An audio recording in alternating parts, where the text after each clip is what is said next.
안녕하세요. 헤븐마우스의 리버틴입니다. 또다시 4월 16일이 다가오고 있습니다. 올 4월 16일은 참사 7주기이지만 참사와 관련된 중범죄가 만료되는 날이기도 합니다. 그래서 매년 지날 때마다 가슴 한구석이 아픕니다. 진상규명도 책임자 처벌도 제대로 이루어지지 않은 상태에서 맞는 4.16은 단순히 가슴이 아픈 날이 아니라 대한민국이라는 나라의 실패가 여전히 수습되지 않았고 또 제대로 된 반성이 이루어지지 않았음을 보여주는 날이기 때문입니다. 그래서 오늘은 저 혼자 이야기하기보다는 특별한 분을 모셨는데요. 세월호 참사의 희생자이자 단호고등학교 명예 2학년 8반 장준영 사무엘 학생의 아버님인 장훈님을 모시고 함께 이야기하려 합니다. 안녕하세요. 네, 안녕하세요. 준영이 아빠입니다. 네, 간단한 자기소개 부탁드릴게요. 저는 2학년 8반 장준영 사무엘 아빠 장훈 베드로입니다. 참 방금 말씀하신 것 중에 약간 좀 고쳐야 될 부분이 있어서 네. 뭐냐면 지금 이번에 사창입법 개정안을 저희가 통과시키면서 대부분은 7년으로 돼 있던 공소시효를 중지를 시켜놨어요. 중지를 시켜놔서 이제 이게 사참위 조사 기간 동안에는 중지되는 걸로 되고 조사가 끝난 다음에 다시 이제 공소시효가 들어가는 거기 때문에 한 2년 5개월 정도의 기간이 더 늘어났다고 보시면 되고요. 건 3년 가까이 늘어났다고 보시면 되고, 그래서 금년 7주기가 그래서 심정적으로 한 가지 정도는 조금 뭐라고 할까요? 조금 위안이라고 하면 좀 그렇지만 그런 부분에 부담감은 조금 덜고 가는 부분이라서 그 부분을 좀 고쳐드리고 싶네요. 찾아봤는데 그 부분에 대한 기사가 잘 안 나오더라고요. 중요한 포인트인데 사참위법이 개정돼서 사참위가 기간 연장된다는 것만 이게 대부분 나오고 그 공소시효가 이제 중지된다 이 부분에 대해서 언론들도 좀 잘 모르고 있는 것 같고 이런 부분들이 좀 홍보가 부족한 건지 저희가 그런 부분이 좀 있어요. 이게 되게 중요한 부분이었거든요. 그래서 이제 민주당 쪽에 있는 박주민 의원하고 저희 가족들하고 이제 도대체 사창입법 개정안을 할 때, 기간 연장을 할 때 제일 중요하게 생각되는 부분 중에 하나가 우리가 공소시효를 이걸 중지를 좀 시켜놓자. 조사가 다 끝난 다음에 기소를 하든지 해야지. 조사가 다 끝나지 않았는데 어떻게 공소시효가 끝나면 기소도 못한다. 조사 결과가 나왔을 때. 그래서 이제 그런 부분들에 대해서 한 건데 언론에서 좀 집중적으로 좀 다뤄줬으면 좋겠는데 이런 부분에서는 좀 아쉽죠. 다뤄주지를 않아서. 참사가 일어난 지 벌써 7년이 지났잖아요. 네네. 7년 동안 삶이 되게 많이 바뀌셨을 것 같아요. 제가 지금 52이네요. 52인데, 45살까지, 45년 동안 산 삶보다 그 뒤에 7년 산 삶이, 더 파란만장하다고 하는 표현이 맞을까요? 또, 이렇게 만나고 다니는 분들도 더 많았고, 또, 한 일도 더 많고, 이렇네요. 그리고, 매일 후회하는 삶이요? 매일 후회 안 하려고 노력하는 삶? 이걸로 바뀌었죠. 오늘은 내가 세월호 참사 진상규명에 관해서 얼마만큼 노력했나? 또 우리 준영이를 위해서 내가 얼마만큼 노력했나? 또 우리 아이들 위해서 오늘은 또 열심히 노력했나? 이런 부분들에 대해서 매일 생각하고 매일 후회하는 삶이라고 생각하면 될 것 같아요. 네. 그리고 2014년 4월 16일이 어땠는지 또 그날을 어떻게 기억하고 계시는지 얘기해 주실 수 있으실까요? 그 부분이 좀 걸리던 부분인데 저는 참 못된 아빠였어요.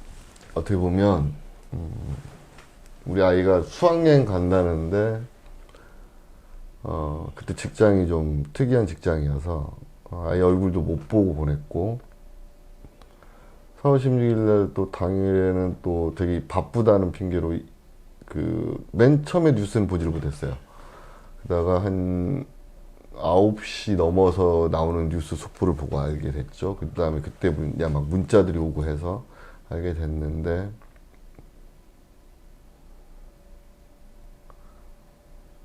그날 아마 제 평생에 가장 긴 하루였을 거예요, 그날이. 아침부터 일하다가 정신없이 학교에 가서 사고 소식을 듣고, 그때 또 전원구조 오보도 나오고, 그랬다가 다시 진도로 내려가서 아이 데리고 올라오겠다는 심정으로 진도로 무작정 내려가서 진도 체육관 앞에 생존자 명단에 우리 아이가 없는 걸 본 순간부터는 정말 하늘이 무너졌죠. 그래서 다시 팽목항으로 가서 거기서 또 사고 해역까지 배를 타고 들어가가지고 그 당시 세월호가 이렇게 그 배 끝에만 이렇게 나와 있는 그 모습을 바라보고 아무것도 할 수 없어서 돌아온 날이 4월 16일인데, 당시에는 아무 생각도 할 수가 없었어요. 뭐 분노의 감정이라든지 슬픔의 감정이라든지 이런 것도 아니고, 그냥 지금도 제일 후회되는 대목 중에 하나가, 그 세월호 옆에 갔을 때 내가 뛰어들어서 우리 준영이를 직접 구했어야 되는 거 아닌가. 그때 못 뛰어드는 게 지금도 제일 후회되는 대목이죠. 그리고 다시 팽목항으로 돌아왔는데, 이제 돌아온 시간이 아마 17일 새벽 2시 정도 됐을 거예요. 네. 그 시간이 지금 생각해보면 한 달 같아요, 하루가. 그 정도로 길었던 하루였고, 많이 울었고요. 많이 화도 냈고, 허망함도 많이 느꼈고, 제일 많이 미안했죠, 아이한테. 그날 제일 많이 미안했어요. 아무것도 해주지 못하는구나가 정말 제일 미안한 하루였죠. 저도 그때 전원구조 오보를 보고 다 됐구나, 다행이다 생각을 했는데, 그날 저녁에 아니구나라는 거를 보고 되게 복잡한 감정이 들었던 것 같아요. 되게 화도 나고 무력하기도 하고 되게 여러 감정이 많이 복합적으로 들었던 것 같아요.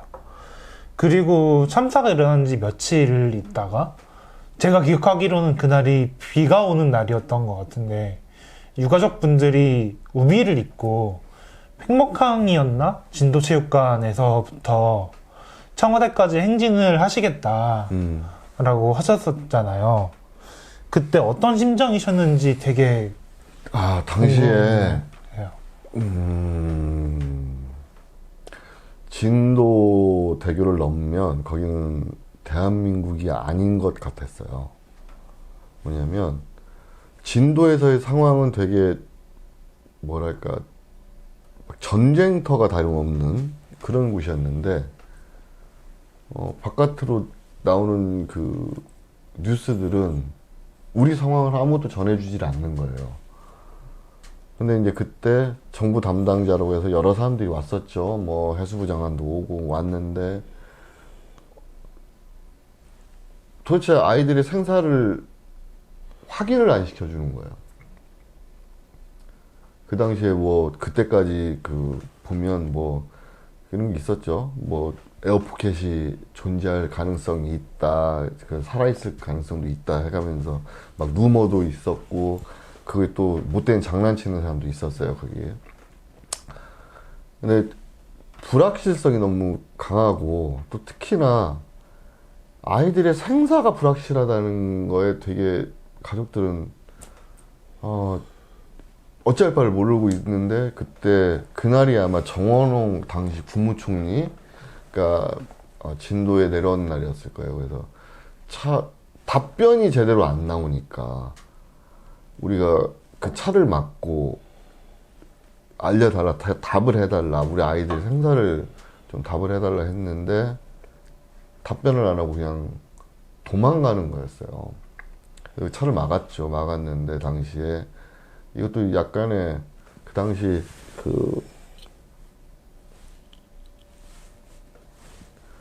아마 정보관들, 해경이라든지 육경 정보관들의 아마 그러니까 공작이었을 텐데 생존자다 그래가지고 이렇게 딱 소리를 지르더라고요. 막고 있는데. 그러니까 우리 부모들은 생존자가 발견됐다고 그러면 다 그쪽으로 쏠릴 수밖에 없으니까. 그래서 길이 터졌어요. 그래서 도망을 가버린 거예요. 그러니까 가족들이 도저히 그러면 여기 있는 그 관료들하고는 대화가 안 된다. 그리고 또 4월 17일 날 박근혜 전 대통령이 진도 체육관에 와서 언제든지 찾아오라고 했거든요. 만나겠다고. 그래서 우리는 지프라이더를 잡아야 되니까 이게 버스에 다 올라탔어요. 청와대로 가자. 이거 도저히 해결 안 된다. 했는데 버스를 출발 안 시켜주고 막아버리는 거예요. 그 다음부터 이제 가족들이 걸어서라도 올라가겠다 해서 그때 이제 가족들이 출발을 했는데 영문도 모르고 출발하는 분들도 계세요. 출발했는데 진도대교 앞에서 막혔죠. 그게 아마 오전 중일 텐데 막혔는데 그 사이에도 참 참혹한 일이지만 그 와중에도 발견된 아이들의 부모님들은 하나하나 빠지는 거예요. 빠져서 이제 아이를 보러 가는 거예요. 보러 가는데 그때 우리는 대부분의 초반에는 우리 부모들이 생각할 때 4월 16일, 17일 날 발견된 아이들의 부모들을 불쌍하게 생각을 했어요. 우리 아이들은 살아있을 텐데 저 아이들은 잘못됐구나. 근데 나중엔 이게 참 말도 안 되는 생각이라는 걸 느끼게 됐죠. 그때도 이제 그렇게 해가지고 점점 사람이 주는 거예요. 아무튼 거기까지 간 거죠. 갔는데 막아버리더라고요. 밀고 나갈 힘도 없었고. 그래서 참 왜 우리를 막냐. 근데 이제 그때 저는 그 당시에 그 자리에 없었는데 그 자리에 있던 부모님 중에 한 분이 그러더라고요. 걸어서 올라갈 수 있는 거리가 아니잖아요. 근데 아이들은 다시 또 수습되기 시작하고 그러니까 거기서 부모들끼리 다시 돌아갑시다. 그래서 돌아왔다고 그 얘기가 그렇게 된 거죠. 출발 경위와 이런 것들은 제가 말씀드린 게 정확할 거예요. 그리고 제가 기억하는 게 5월 17일, 18일에 막 하루에 100명씩, 200명씩 잡혀가고 광화문에서 이게 일주기 네. 일주기가 2015년 4월 16일부터 일주기 전까지는 경찰이 그래도 물대포를 쏘지 않았었어요. 강하게 이제 우리를 이제 못 가게는 막아도 강하게 하지 않았었어요. 근데 일주기 딱 그날을 기점으로 유가족들한테도 물대포를 쏘더라고요. 그래서 이제 그때 일주기 때 우리 그 비 오는 때 광화문 광장에서 그 공식 추모식을 못하게 해서 서울시청 그 서울시청 앞에 있는 그 광장에서 했는데 이제 우리는 거기 분향소가 있으니까 꽃이라도 갖다 놓으려고 국화꽃 한 송이 갖다 놓으려고 했는데 그걸 막았어요. 차벽으로 둘둘 막았어요. 네. 그때 아마 4중 차벽인가 5중 차벽이었을 거예요. 근데 이제 우리 가족들만 가라는 거예요. 근데 우리는 예. 그래서 우리만 어떻게 가냐. 좀 비켜달라 했는데 안 비켜주는 거예요. 그래서 어쩔 수 없이 이제 가족들은 그래도 가서 꽃을 해야 되니까 갔죠. 갔는데 근데 가족들하고 분리를 시키는 그 전에도 그랬지만 그때부터 유독 더 분리를 시키는 거죠. 그래서 정말 가족들이 물대포를 많이 맞은 때가 언제냐면 5월 1일 날 그러니까 민주노총 그 D-Day 하는 노동절이었죠. 안국동에서 안국동 거기서 가족들이랑 다 안국동 거기서 모이자고 그랬었어요. 왜냐면 워낙 광화문 앞에를 안 터주니까 이쪽 뒤쪽으로 해서 넘어가자 해서 이제 했는데 거기도 막아버리더라고요. 어떻게 정부가 뭐 다 샜겠죠. 정보관들이 쫙 깔려 있었으니까 막더라고요. 막는데 이제 우리 가족들은 그리고 노란 옷을 입고 있으니까 물대포는 안 쏘겠지 이런 심정이었었어요. 근데 그때 대학생 분들하고 그때 이제 민주노총 그리고 노동자분들이 이제 경찰 차벽을 좀 부신다는 표현은 좀 그렇고 좀 뚫는다 이런 표현이 맞겠죠. 뚫어본다고 했는데 그때 거기서 이제 물대포 직사를 시작하는 거예요. 근데 대학생들이 우리 아이들하고 비슷한 또래니까 야 우리 부모들이 가서 막읍시다. 그럼 우리한테는 안 쏘더라고요. 그 전까지는 좀 잘 안 쐈으니까. 우리한테 직사를 안 하고 그냥 이렇게 곡사를 했었으니까. 갔는데 우리한테까지 직사를 하는 거예요. 그래서 엄청 많이 맞았어요. 그때 막 날라갔어요. 진짜 막 맞고 날라가고 막 그랬는데 엄청 심했죠. 그때부터 정말 그날 안국동에서 그리고 하고 맨 마지막까지 이제 그 다음 날까지 저희가 있었는데 마지막에는 도저히 안 돼서 밧줄을 좀 사오라고 그랬어요. 우리 도와주시는 분들한테. 왜냐면 드러내려고 하니까 한 명씩 우리가 소수인데 드러내려고 하니까 그래서 거기 있던 아빠들 목에다 다 걸었어요. 밧줄을 다 연결을 해서. 그럼 못 드러내는 거니까. 근데 그전에는 이게 정경들이 이렇게 저희를 막았거든요. 의경들이 막았는데 그때는 안국동 그때는 그 경찰 특공대 있잖아요. 스와트 팀. 그 팀이 왔더라고요. 그래서 우리 드러내라 그냥. 차라리 한 명 드러내면 다 죽을 테니까 했는데 이제 그때 많이 울었죠. 많이 울고 제발 좀 나 좀 죽여달라고 해가면서 경찰들도 손을 못 대더라고요. 근데 나중에는 이제 가족들이 그 햇빛에 오래 있으면 지치잖아요. 그래서 좀 그늘로 갔더니 그때부터 이제 대열이 좀 흩어지니까 다 강제 해산을 시켜버렸죠. 그때도 좀 우여곡절이 많아요. 가족들이 그냥 우리 지금 분향소에 있는 광화문으로 가겠다 하는데 그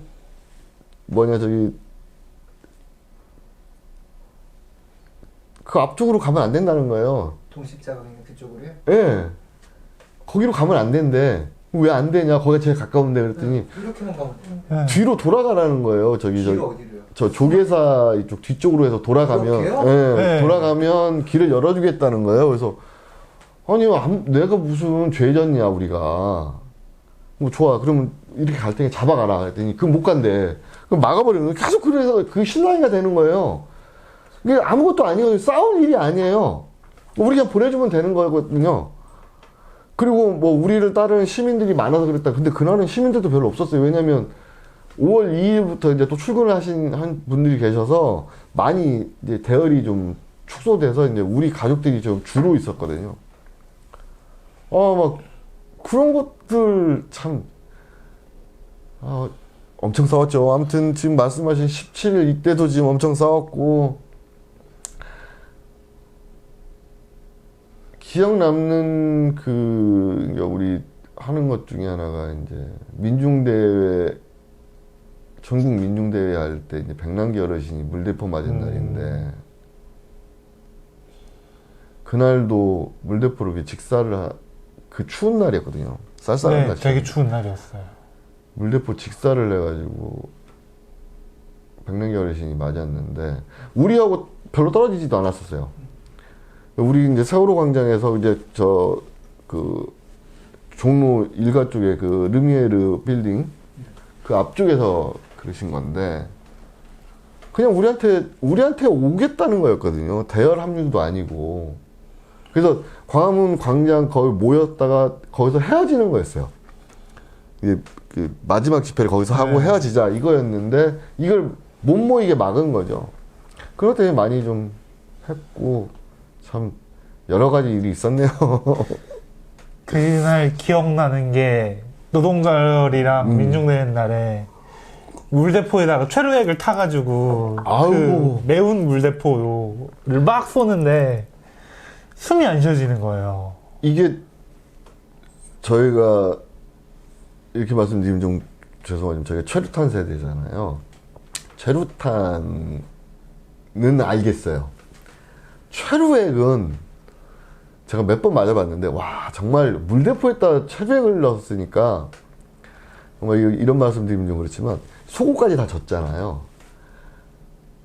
막 다 쓰아리는 거예요. 이걸 갈아입질 않으면 막 이게 그 약물 때문에 쓰아려가지고 한참 고생 많이 했죠. 그래서 도대체 물대포에다 이걸 얼마큼 넣는 거냐 니네 이게 너무 많이 넣는 거 아니야 이런 얘기까지 했거든요. 저 그때 기억나는 게 그때 그 엠네스티 인터내셔널에서 이거 가지고 막 뭐라 그랬었어요. 말도 안 된다고. 그 기억이 되게 선명하고. 그리고 이제 우리가 여러 이제 우리 농성을 많이 했는데 이제 우리가 광화문 그 현판 밑에서 이제 농성할 때는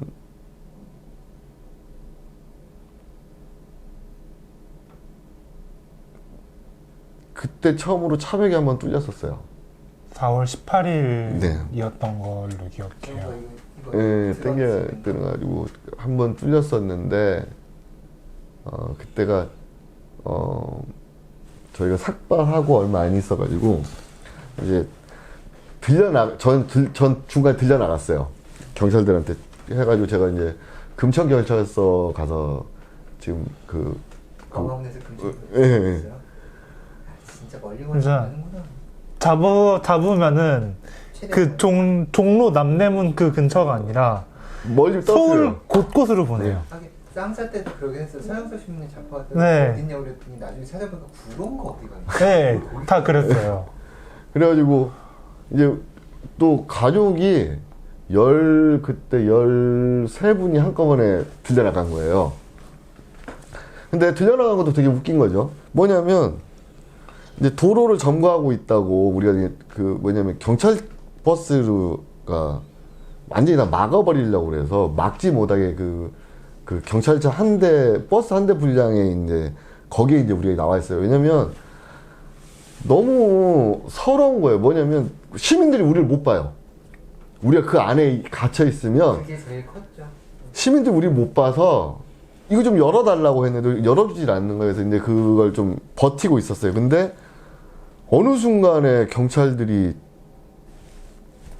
막아버리고 차를 딱 대버리더라고요. 그리고 밖으로 밀어낸 거예요. 제가 광화문 바로 큰 도로 거기에 있는 거여서 날 저기 들여보내 달라 그랬더니 안 된다는 거예요. 그래서 무슨 소리냐 하면서 거기서 다쳤죠. 근데 거기서 들려 나갔어요. 들려 나가서 저를 그냥 바로 잡아간 것도 아니고 어디다 놨냐면 북광장 끝에 거기도 차도예요. 그 광장에다 놔줬으면 그래도 괜찮은데 그러면 내가 또 어떻게 할 텐데 차도에다 놔주니까 그리고 자기들끼리 가는 거예요. 그러니까 내가 어디 갈 데가 없잖아요. 거기도 경찰로 막고 있으니까. 북광장 차도면 거기 그냥 광화문 바로 그 앞에. 거기? 예. 예. 네. 그 차도에다 그냥 놓은 거예요. 그래서 아니 나 그럼 이쪽에다 들여보내주든지 저쪽에다 들여보내달라 했는데도 안 들여보내주는 거예요. 그래서 묻지 못한 그냥 우픈 사연이에요. 중립국도 아니고. 예. 왜냐면 또 저쪽에도 우리 가족들이 있으니까 가족들이 건너오려고 하니까 이게 합쳐진다고 다 막아버린 거예요. 내가 어디 갈 데가 없잖아요. 그 다시 이제 우리 또 이제 광화문 현판 밑으로 이제 간다고 갔더니 이제 그때 또 이제 엄마들이 또 4분이서 이제 또 들려 나가는 거예요. 그래서 못 들려 나가게 막았는데 아무튼 희한한 좀 사진이 있죠. 엄마들 4분이 이제 저 끌려 나간다고 이제 내가 누웠는데 이쪽 팔 잡고 다리 양쪽 잡고 이렇게 누워 있는 모습이 이제 사진 찍힌 게 있어요. 아마 인터넷 찾아보시면 나올 건데 그게 어머니들이거든요 다. 근데 그래도 이제 끌려 나갔어요. 들려 나가서 이제 금천경찰서 가 있는데 그때 처음으로 이제 차벽이 뚫렸었죠. 차벽이 뚫리고 저희가 그때 간 건, 우리가 이제 뭐 계속 그 청와대 쪽으로 간 건 다른 게 아니었어요. 약속을 지키라는 거였어요. 대통령이 만나주겠다고 했거든. 근데 한 번도 안 만나줬어요. 국회 들어갈 때.